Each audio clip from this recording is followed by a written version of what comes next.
Welcome to the Ladybird seminar series.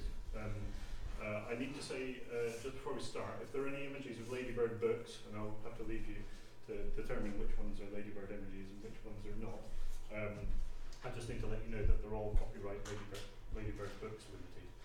So I've done my copyright statement.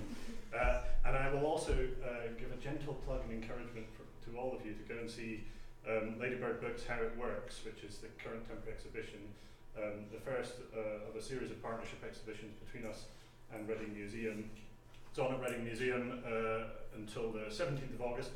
I dutifully went this morning because I had failed to go until now, and it is absolutely brilliant, so I encourage you all to go along to it. And it is largely the work of Claire, who's over there. Claire is filming today's seminar, so just so you know, we were hoping to share this online as a live stream. We haven't quite managed to organise that today, but we'll be sharing some of the other ones, we hope, as the series progresses. Quick plug for the other seminars, which I have a list of here. On the 26th of April, we have Claire and Naomi Labens, who's the art curator here at the university, and there's a pop-up display, so it'll be a more informal talk and walk through some of those collections that haven't made it into the wonderful exhibition at Reading Museum. On the 10th of May, we have Neil Cox from the English department talking about Three Blind Mice, and there's a very interesting literary sort of reading of intertextual reading of Ladybird books. This is not one I've heard him talk about, but I've heard him talk about other ones. On the 17th of May, we have Professor Sue Walker from typography, who's here today, so that's very nice. So we've got at least some of our speakers in the room today. On the 24th of May, we have Jeremy Birchard from the history department talking about the well-known What to Look For series, which were illustrated by Charles Tunnicliffe. So lots to look forward to. All of the dates for these are on the website, so do go and have a look at the website. And in the exhibition at Reading Museum, there's obviously quite a lot that draws out the connection between Ladybird Books and reading and reading development, famously known for the Keywords Reading Scheme, of course. And that's a perfect jumping off point to introduce today's speaker, Holly Joseph, who is from, I'm going to read this because I can't remember these things still. Holly is Associate Professor of Language Education and Literacy Development at the Institute of Education, which is obviously just next door. So it's lovely to have her come across to the Merrill and speak for the first time, I think. And lovely to have an intersection between collections housed here and some of her fascinating work. So Holly's interests lie in reading development, so there's a strong connection with Ladybird Books there. And in particular how reading difficulties, children's reading difficulties manifest themselves in eye movements. So she's worked on reading behaviour in children with comprehension difficulties, and now looks at reading in children with dyslexia and autism, and also in children who speak English as an additional language. So pay attention to her slides, because she'll be tracking your eye movements and making sure that you're paying attention. Welcome to the Merrill, Holly. Thank you very much. Thank you. Well, thank you for inviting me, and thank you very much for coming. When I was looking at the series of talks this morning online, I noticed that mine was, I think, the only one, or one of two, that didn't have the word Ladybird in the title, or any mention of Ladybird. So I thought, before I sort of dive into what I'm actually going to be talking about, which is whether a special font can help children with dyslexia to read more fluently, I thought I would try and link what I'm going to talk about somehow to Ladybird Books. So in order to do that, I thought back to long ago when I learned to read, and I learned to read using this the keyword scheme that Ollie just mentioned, which kind of, I've never really thought about it before, but it's kind of interesting in that actually it encompasses one of two very different approaches that exist to teaching children to read. So if anybody in the audience is my age or older, you may well have learnt this, what we call a whole word approach. And the idea is that you recognise the word as a whole. You kind of see it almost like a picture, and and these words are repeated many times through the books so that they become very familiar and easy to recognise. And this is just a very short clip from a Radio 4 programme called Between the Lines, where a woman who taught her children to read using these we call them Peter and Jane books, thinks back to what they were like.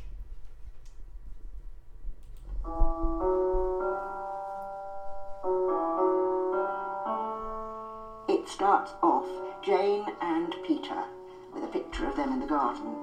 Peter and Jane, with a picture of them looking at a butterfly. I like Peter and Jane. They're both looking at the butterfly which has now flown. Jane likes Peter and Peter likes Jane. What unusual siblings.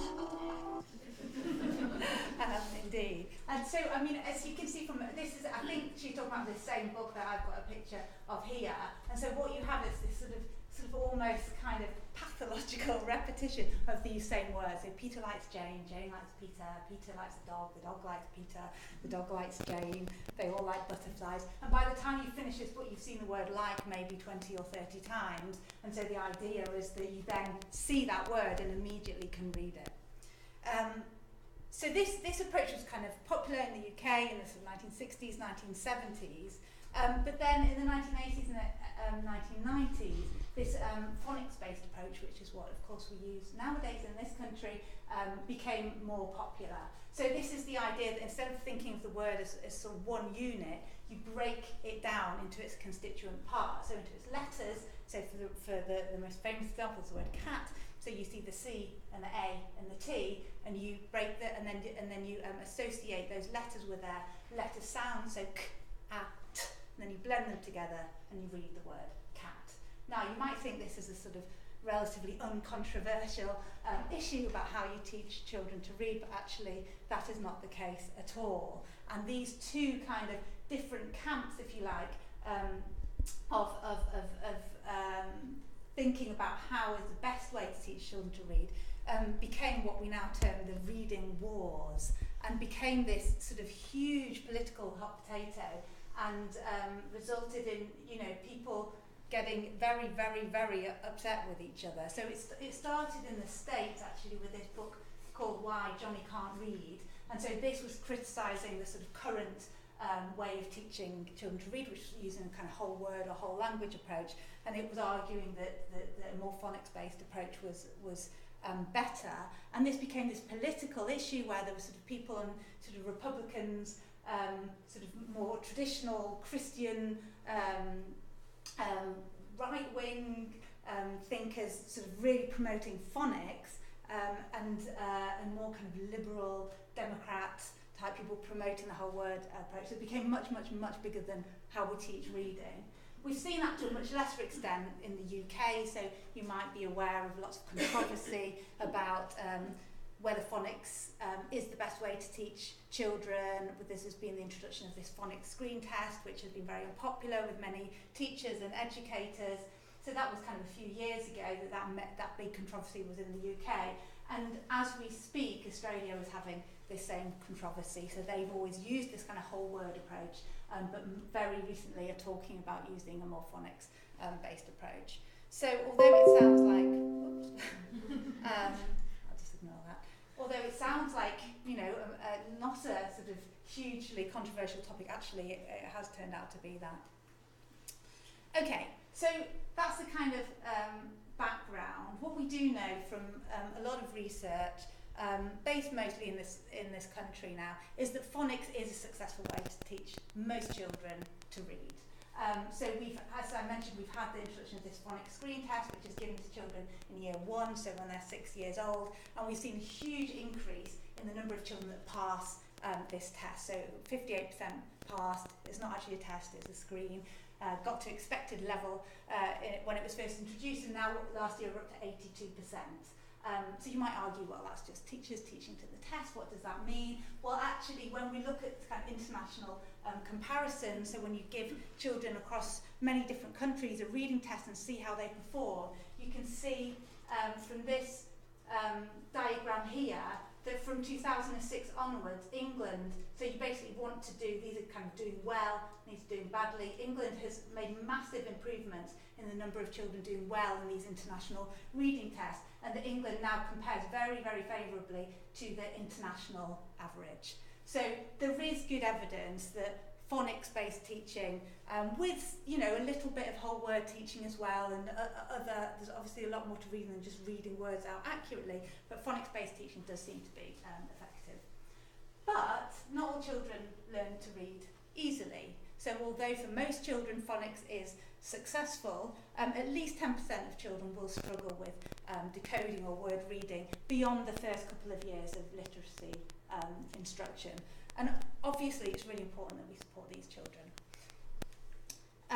So that brings me to, I should just say actually before I go on to that, so what I'm talking about here is word reading. So I'm not talking about reading comprehension, which is of course important and a sort of different issue. I'm talking about being able to read single words or a passage of words accurately and fluently. Okay, so it's about the kind of mechanics of reading, being able to see that word on the page and read it out loud. Okay, and children who have this difficulty, we can class as having dyslexia, or having, as we say in research, a dyslexic-like profile. So children who have a particular difficulty with reading words accurately and fluently. So this is a little piece of writing from a boy called Alexander, who was 9, and this is quite old, as you can see, from the Dyslexia Institute from 1990, and this is something that he wrote about his experience of being dyslexic. So I'll read it out to you because it's a little bit hard to decode. So he says, "I have blonde hair, blue eyes and an infectious smile. People tell Mum how gorgeous I am, and isn't she lucky to have me? But under the surface I live in turmoil. Words look like squiggles, and writing stories is a disaster area because of spellings. There were no playtimes at my old school until work was finished, which meant no playtimes at all. Teachers said I was clever but just didn't try. Shouting was the only way the teachers communicated with me. Other boys made fun of me, and so I became lonely and miserable." So you can see that Alexander is a very articulate boy who can express his kind of thoughts very, very well. It's quite kind of emotional reading that passage, but he clearly has a real difficulty with spelling. And so how can we support children like Alexander? I hope that now 9-year-old boys or girls who have dyslexia aren't kept in at playtimes when they haven't finished their work. I mean, we have a much better understanding of dyslexia, and we do less of this, you're clever but you just don't try. But we can always do better. So how can we support these children who have this specific reading difficulty?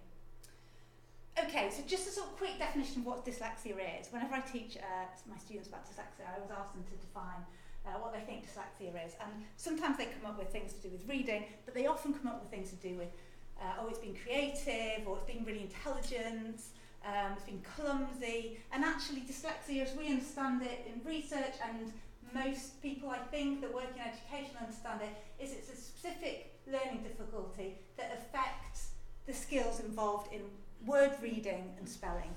So it's about literacy. Yes, sometimes people with dyslexia have additional difficulties that are more likely to occur in somebody with than without dyslexia, but essentially it's about reading and it's about spelling. And characteristic features of dyslexia are difficulties in phonological awareness, phonological memory, and phonological processing speed. So phonological refers to speech sounds, to the sounds of language. So children who have these reading difficulties have difficulties. If we think back to my example of cat, they would have difficulties processing, remembering these kind of speech sounds. So k, at, that's a very easy example, but when you get to a more complicated example, children with dyslexia would have a specific difficulty with that. So translating the kind of written form of a word into those speech sounds. Okay, so that's what I am using as my operational definition of dyslexia. And if we want to help children who have dyslexia or dyslexic-like profiles, we need to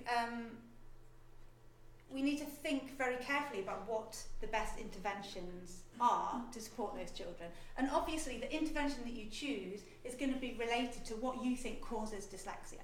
Okay? So I've just talked about how children with dyslexia have this phonological deficit. So if you think that is correct, then clearly your intervention is going to be something to do with phonology, right? Because that's where you think the difficulty lies. And there are some people who think that dyslexia is not so much a phonological deficit, or not only a phonological deficit, but actually a difficulty with visual processing. And if you think that's the case, then your intervention is probably going to be based on something visual. Okay, so we actually know quite a lot about these different kinds of interventions and what works, which is really helpful.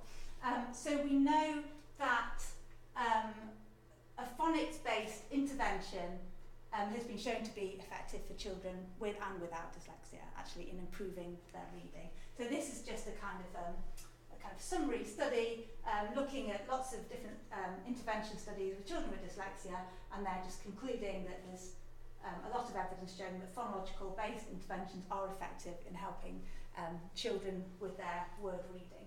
And so these kinds of interventions include things like training letter sounds, so at phoneme awareness, so that's about things like if you say to someone, okay, think of the word cat, now say it without the k, and so that would be at. So that's easy for many people who don't have those kinds of difficulties, but for someone with dyslexia, it can be quite hard. And also you can have other kinds of questions that are tapping that same ability, but are much harder. So one of them is Spoonerisms. So if you say Michael Jackson and you have to swap the first two sounds of each word, what would that be, anyone? Very good, so you'll have very good phonological awareness. Okay, so some adults find those kinds of things quite difficult as well. And then, of course, linking the letters and the phonemes. So interventions that have this kind of content have been shown over a number of intervention studies to be effective for children with dyslexia. Okay, in terms of sort of more visual-based interventions, I guess, been sort of a lot of the studies have looked at these things, coloured overlays and coloured lenses and glasses, which are essentially the same thing, right? So it's about sort of taking the white glare from the black, usually, font and making that less kind of difficult. Or there's various theories about why people with dyslexia might have a difficulty with this kind of visual aspect of reading. And the research here is really clear as well, and it's in the other direction. So this is a recent systematic review, so that's sort of looking at all the papers that have been written on this topic, and their conclusion is that the use of coloured lenses or overlays to help people with reading difficulties cannot be endorsed, and any benefits are likely to be placebo effects, practice effects, or Hawthorne effects. So the evidence there is really clear as well. So although coloured lenses and coloured overlays are used very, very widely, actually there's no evidence that they are effective. Okay, so there we go, we've got two clear stories. But the problem, if you like, with a phonics-based intervention is that it's really time-consuming, it's really costly, and it's really, really hard. It's really hard work for the child. It's really hard work for the person administering that intervention. So if there were an alternative that was easier, that would be a great thing, right? So although we know that there isn't evidence for these coloured overlays, what about if we kind of did something to the text itself? So what about if we made the text bigger, we changed the space, we made the letters different? Could that help? And if that could help, that would be brilliant, because we could just easily change the font, and that would be easier for the child. And that would be a lot easier than these kind of, week, 10-week, 20-week, 30-week interventions that take up a lot of time and money. So that was the question that we asked. So I don't know if you know, but there are a lot of commercially available fonts that are aimed at helping people with dyslexia. If you go to Blackwell's bookshop, in fact, there's a whole section that's called Dyslexia Friendly, and what makes these books dyslexia friendly is the font. So there's two main things that these creators of these specialist fonts tend to do to sort of supposedly help dyslexic readers. One is spacing, so they're increasing the spacing both between words, as you can sort of see here, and between letters. So there is evidence that this does help children, and particularly children with dyslexia, to read faster.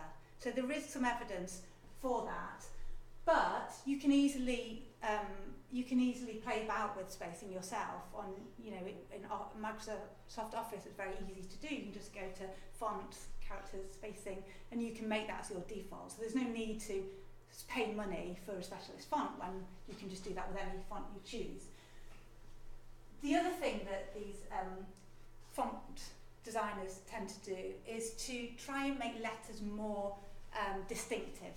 So if you've ever worked with young children learning to read, you probably have encountered this difficulty that they often have with letters which are very similar to each other and differ just in their rotation or their orientation.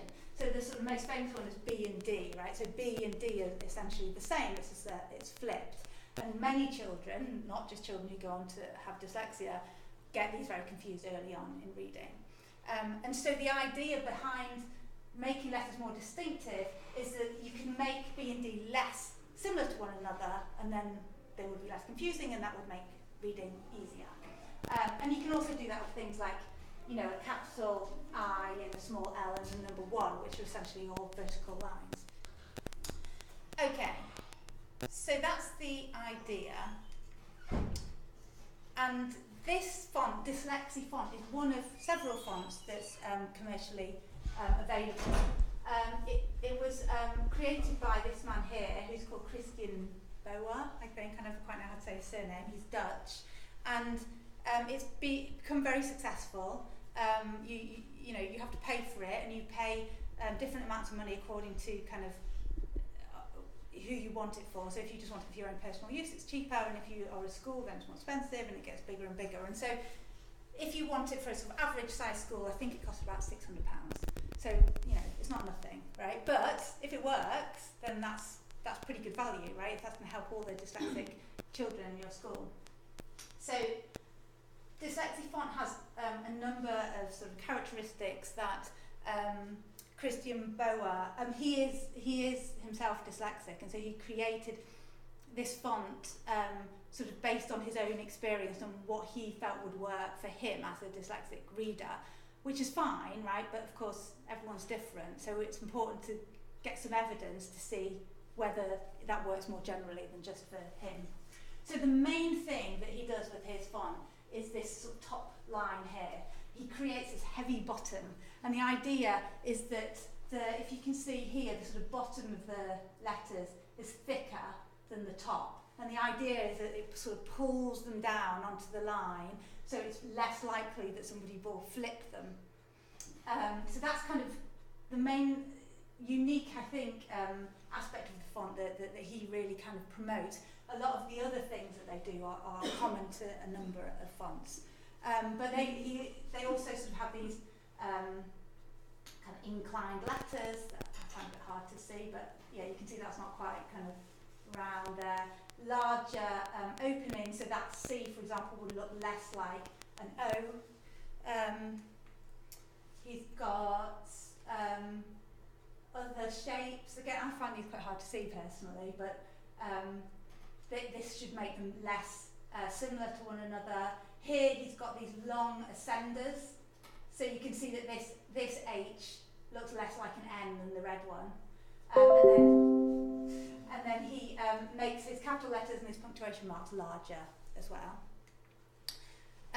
Here he's got varying height, so you can see, because here it doesn't go all the way up to that line there, it's less like two V's next to each other than often you would see.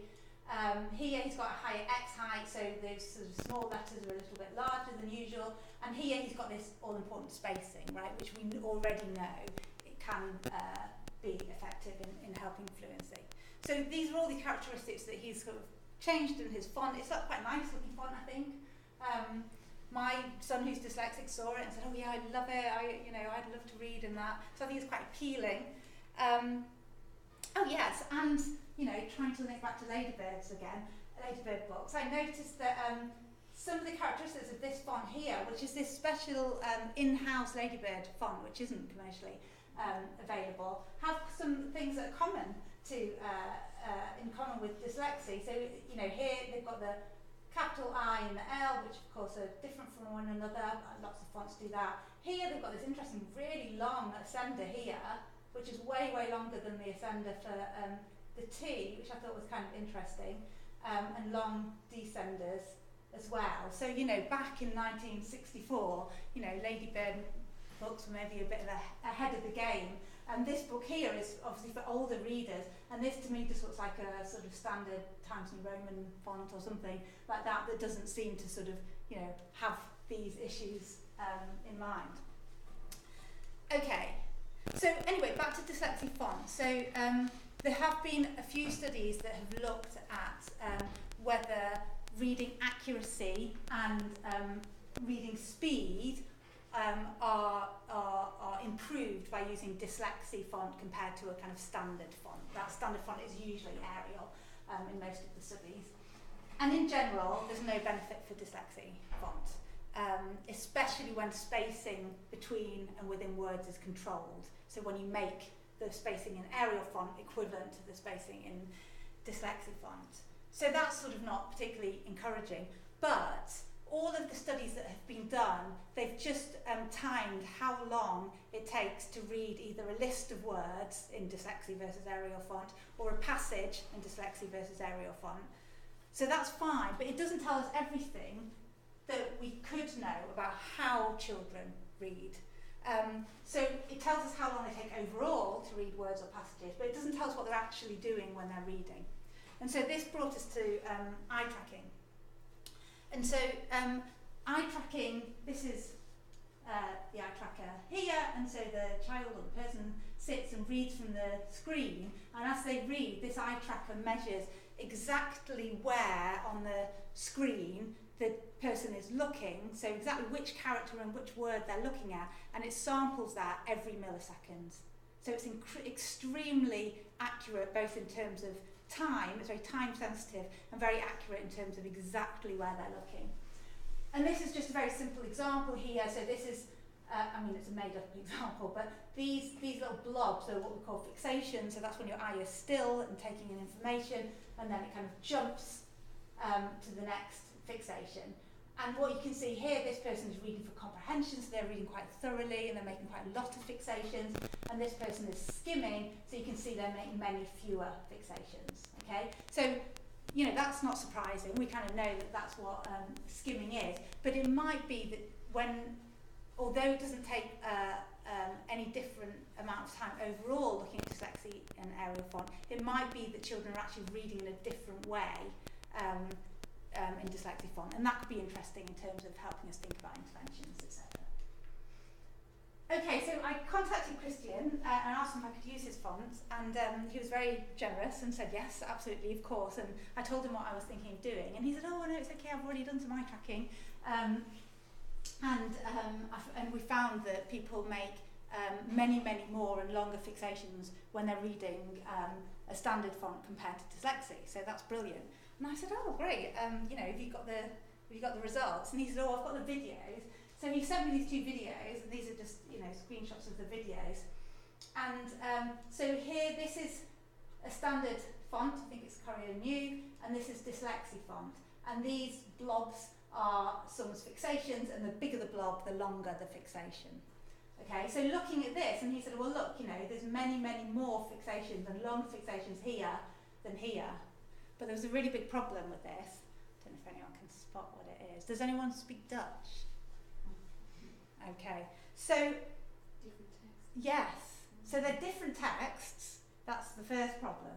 And the other thing is that a Dutch speaker told me that this is a story about a boy called Peter who, you know, kind of goes to the park and plays tennis or something like that. And this is like a kind of newspaper article type text, which, I mean, you can see it's got all these really long words, right? And this one is mostly, it has got a few long words, but it's mostly got these really short words. So you're not comparing like with like. So it's really important, if you're going to do a proper comparison, is to have passages that are equivalent in order to be able to say, is this about font, or is it about the fact that one's much harder than the other? So we had these identical passages, and we had these critical words in the passages, so we could look in great detail about exactly which eye movement measures did or didn't differ between our fonts. So that was our question. So we had children with and without dyslexia looking at their reading behaviour on these target words in these passages. Okay, that's basically what I just said. So yeah, those are our two fonts. We matched for spacing because we knew from previous studies that the spacing mattered, and we recruited children from a specialist dyslexia school in Abingdon, so that's our dyslexic group, and then our non-dyslexic group were just from a local state primary in Reading.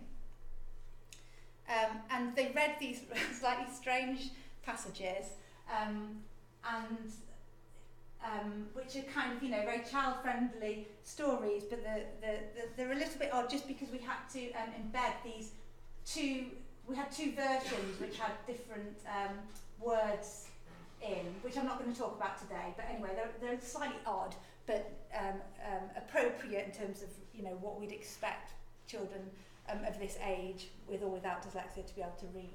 So these are the words, when I show you the data in a moment, these are the words that we're looking at reading times on.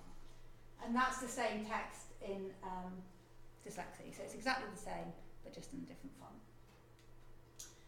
Okay, and I'll just tell you a little bit about our two groups. So there's different ways to compare children with and without dyslexia. You can just match them on age, right? But if you match them on age, there's a big problem there, right? Because obviously the non-dyslexic children are going to be better readers. I mean, that's what dyslexia is, right? So we decided not to match them on age. So you can see that our non-dyslexic group are much younger than our dyslexic group, but they were matched on their word reading efficiency. So basically how accurately and quickly they could read lists of words. And we thought that was better because then we're kind of comparing like with like, except of course the non-dyslexic children are younger, and they also have less vocabulary knowledge, which you'd expect, right? Sort of nearly 8-year-old compared to an 11-year-old. So that's just to sort of tell you. So if we were comparing 11-year-olds with 11-year-olds, then you would expect to see much longer reading times than the dyslexic group, but we don't see that. Well, not to spoil the story, because of the way we've matched them. Okay, a quick word about the eye movement measures. So in all eye movement research, well, most eye movement research, you have your sort of sentence or your passage like this, and you have your target words, okay? So in this example, the target word is bread, okay? And so the person is going along and they're reading, those are their fixations, and then they fixate your target region, bread in this case, and there are various different eye movement measures you can use to sort of capture their processing of that, and they go from sort of very early processing to later processing. So the very earliest measure that I'll talk about is single fixation duration. So that is, if you look at this word that is of interest, you only look at it one time, how long do you spend looking at it? So an average single fixation is about 250 milliseconds. Then we've got our kind of slightly later measure, which is called gaze duration. So that's if you look at, however many times you look at that word before moving on, how long is that? And then finally our latest measure is total reading time. So that's even if you go back and read it for a second or third or fourth or fifth time, how much time do you spend in total? So we were kind of interested to see if we saw any differences in these early measures or later measures, or no measures. Okay, I'm going to show you some graphs now, but then if you don't like graphs, I'm going to summarise it with a picture afterwards. Okay, so first of all, just overall, the whole passage, this is kind of what previous studies have done. The whole passage, was there any difference in reading times for either our control or dyslexic group for the two fonts? And what that shows is probably fairly obvious. There's just absolutely nothing there. So there's no difference between our control and our dyslexic group because we match them on word reading efficiency, and there's no difference between the fonts. So that's Calibri, which is our control font, and dyslexia, no difference. Okay, now we're going on to those particular words that our target words, and 3 measures. So this is single fixation duration, it's the very earliest measure, and what we can see here, maybe slightly interesting, is we do see longer single fixation durations in the non-dyslexic readers. So they're taking a bit longer. If they just look at that word once, they're taking a bit longer.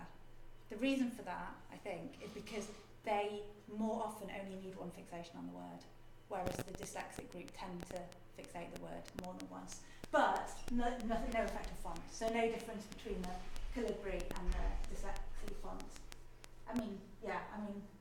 a really, really, really is almost zero. Gaze duration, that's the middle measure, this kind of early-ish measure. Here you can see a sort of trend towards slightly longer gaze durations in the dyslexic compared to the control group. Well, hardly. But yeah, again, nothing. So no difference in font, no real difference between groups.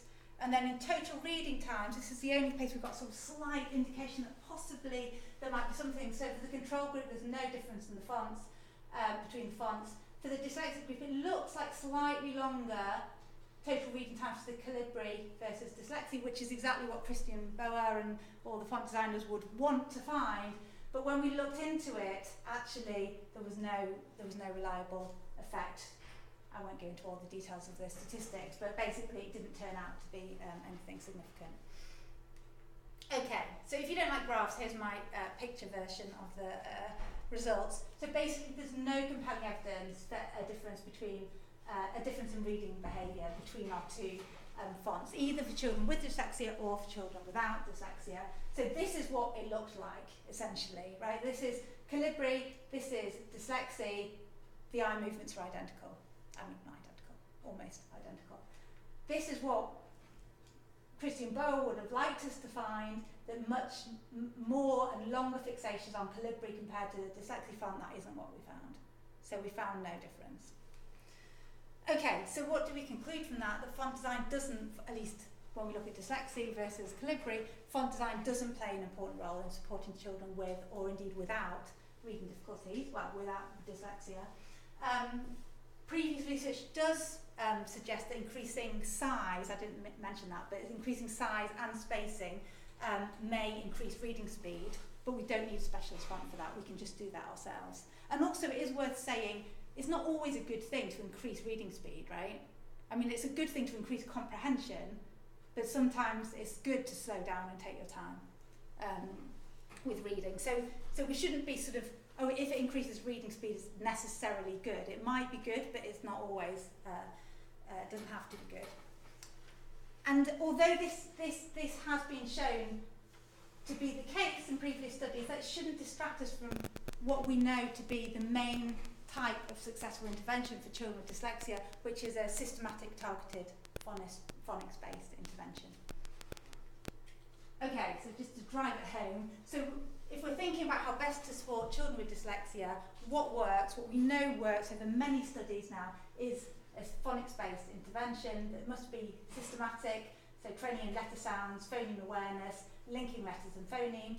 What doesn't work, coloured overlays and glasses. They may help with this thing called visual stress, which is a visual perceptual problem, which sometimes people with dyslexia have and sometimes they don't, but it doesn't help with reading difficulties per se. And we've kind of added to that specialist font designs, although increasing the spacing may help, the design, the font design itself doesn't appear to have any benefit for children with dyslexia. And that's it. Thank you very much.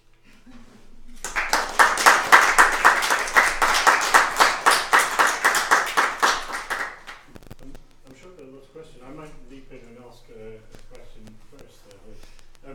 We obviously spend depressing amounts of time thinking about text for gallery displays and exhibitions, and we put about 15,000 words out there in the Merrill galleries, and the dwell time and reading of that is probably slightly depressing if we were to look at eye tracking and do that kind of work on that. But I wonder whether there are cultural factors at play here as well, and I think you made a really interesting point when you mentioned your own child with dyslexia and the sort of anecdotal comment that I'd like to read in that font. Are those factors in this? Because obviously an enthusiasm for reading is part and parcel of reading development, I assume. I don't know. If you have that, is that where that placebo effect comes into play? Possibly. I mean, if you think about motivation, if you can do something to motivate a child to learn, that is likely to be beneficial. And so if a child is really, really excited about a particular font, maybe that might have some small impact, just in the same way as coloured overlays. So I mean, I've met lots of people over the years who've said to me, well, my child loves these coloured overlays and he uses blue and it really helps him. And I always say, well, if you haven't, you know, spent £600 and, you know, which sometimes people do spend, and you've just bought some coloured piece of plastic and your child feels like that helps them and they feel more comfortable and it makes them more likely to read, then, you know, go for it, that's fine. All I'm saying is that overall, when you look at group differences, there is no benefit to reading speed from using a font. But I mean, if there is an easy and cheap way that will benefit one particular child or two particular children to read more, I think that's fine. But yeah, so it's a bit like I actually choose Calibri as my default font for my email, and it doesn't actually make me any better at keeping on top of my email, but I prefer to read things. Yes, exactly. And yeah, I mean, if you think of the aesthetics of it, I think dyslexia font looks very nice, but it's not going to help support children with dyslexia. So if you're choosing it because it looks nice, which is what you're concerned about here, I guess, then that's absolutely fine. But we do want people to read the labels as well. Well, yeah, but I mean, most skilled adult readers will be able to read almost any font, right? So it's not really an issue for you. No. But if you're thinking about, will it look nice, then absolutely, you know, obviously fonts offer a wide range of different kinds of beauty. But if you're thinking about, I want to help this child. Presumably other factors Yeah. play into the construction of our label content that might benefit dyslexic readers in other ways. But yeah, actually, throw it open to the floor for questions. Sue. Hi, asks, I wouldn't like anybody to go away thinking that typography doesn't matter. I say that as typographer, and I've done quite a lot of work with children and reading. What I think is very important is that all children, whether they've got dyslexia or not, deserve really good, careful typography. Now, I agree with you, I don't think typeface or font matters very much, but I do think that things like space between the lines, the length of the line, where you break the line, are absolutely key to supporting children's reading, and those things are sometimes forgotten, I think, and they're decisions that typographers or designers make when they're designing books for children.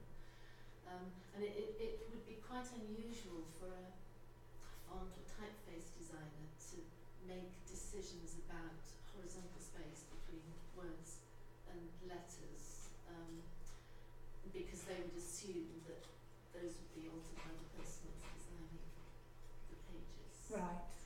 I think there are some characteristics of typefaces that matter to children's reading, and you pointed some of those out, like long ascenders and descenders can be helpful. And another point that I found is the A and G distinction, that whether you use infant characters or not is something that teachers get very hot under the collar about by and large. They think that, you know, these round shapes are what children find easy to read.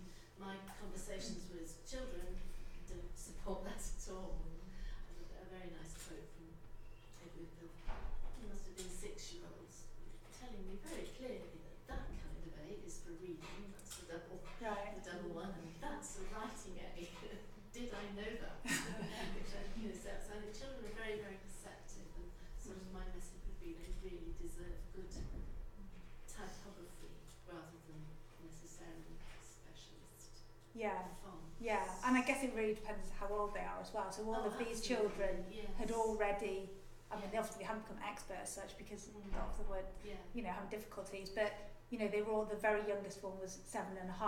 So I think definitely when you're introducing the letters, I mean, it's not my area of expertise as well, but I imagine that's very important to try and make it as clear and easily learnable to them as possible. But as children get older, as you say, they're able to just cope with, you know, that sometimes an A looks like that, and sometimes an A looks like that, and sometimes it has a serif. I've seen quite little children with distinctions. I think I've done a little bit of work with children who find reading difficult at older ages, and their main concern was that they didn't want to be seen to be reading books that didn't look grown up, age relevant, and I think that's one of the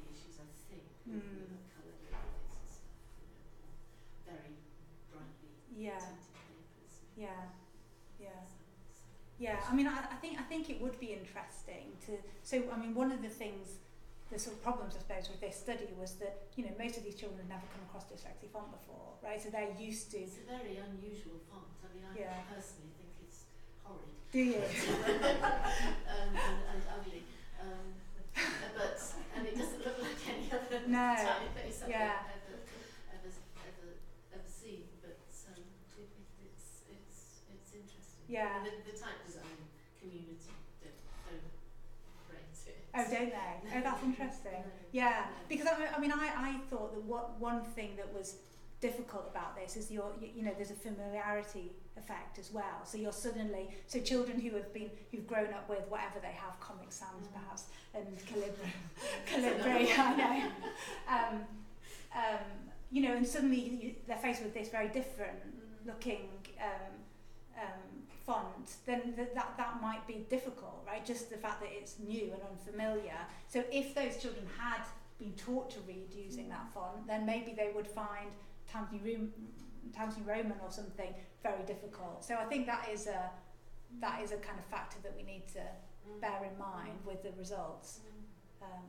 Yeah, maybe we'll do a study with learning to read children one day. I don't know. I can see the seeds of a disciplinary research project here. But,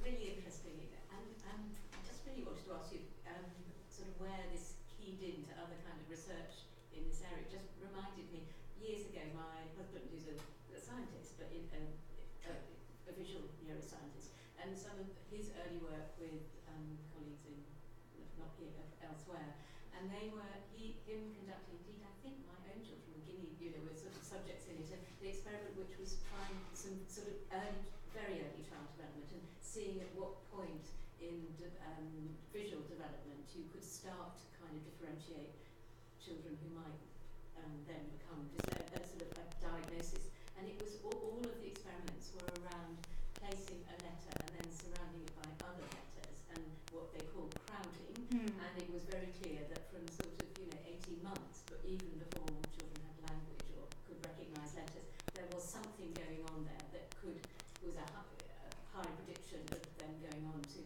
So it's nothing to do with font at all really. Yeah. I mean, it's, you know, a long way from these studies, but these were, I mean, these few people like John Stein and Albright and people, these are sort of physiologists really, but actually knowing that there's actually a sort of really strong scientific kind of basis for understanding that, and I don't know whether some of that work sort of could unlock some of, I mean, I suspect it actually probably supports what you're saying, is that these tiny differences between fonts are not what you're thinking about, but, you know, they might be completely different.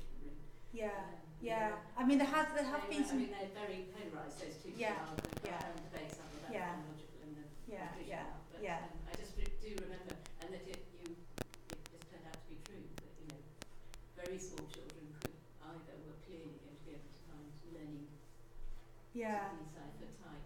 Because I mean, John Stein sort of thinks that some of the difficulties that people with dyslexia have is to do with binocular coordination. So, that's right. And but there have been studies looking at sort of different types of kind of visual stimuli and building them up from being totally non-letter-like or linguistic, and then making them more and more word-like.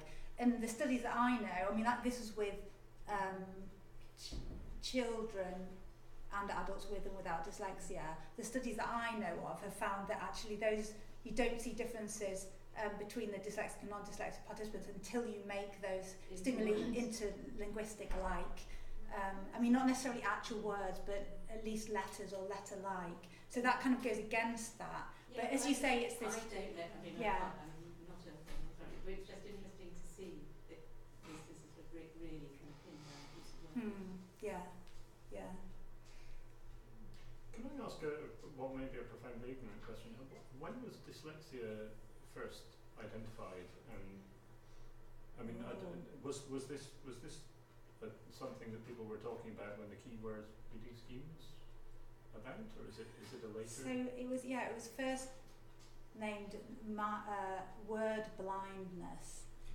I can't really remember when that was, but I think people people were talking about maybe not actually calling it dyslexia, but something like that at that time.